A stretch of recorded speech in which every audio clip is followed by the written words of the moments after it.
हो, यी 8वटा अराहरूले चाहिँ बुद्धले दुःखबाट मुक्त हुन सिकाउनु भएको आर्य अष्टाङ्गिक मार्ग नोबल 8 फोल्ड पाथका 8 अङ्गहरूलाई जनाउँछन्। आर्य अष्टाङ्गिक मार्ग यो त निकै महत्त्वपूर्ण छ है बौद्ध धर्ममा। एकदमै, यो दुःख मुक्तिको लागि एकदमै व्यावहारिक चरणबद्ध बाटो हो। ती 8 मार्गहरू के हुन् भनेर छोटकरीमा भन्दा, 1. सम्यक दृष्टि, राइट अन्डरस्ट्यान्डिङ, सही बुझाइ, सत्यलाई जस्ताको तस्तै देख्नु। 2. सम्यक सङ्कल्प, राइट थट, सही सोच, सही नियत, राम्रो विचार।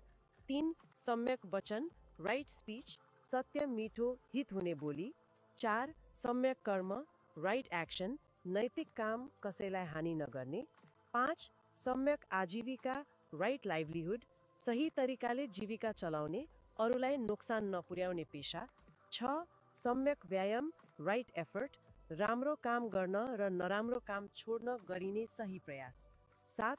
सम्यक स्मृति, राइट माइन्डफुलनेस, सधैँ सचेत रहने, आफ्नो मन शरीरबारे होश राख्ने।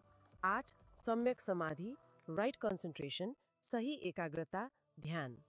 8वटा सम्यक दृष्टिदेखि सम्यक समाधिसम्म। हजुर, यी 8 हाराले पाङ्ग्रालाई अगाडि बढ्न घुम्न मद्दत गर्छन्। त्यसैगरी यी 8 मार्गले हामीलाई अज्ञानताबाट ज्ञानतर्फ अनि दुःखबाट मुक्तितर्फ अघि बढाउँछन्। यो गतिशील पक्ष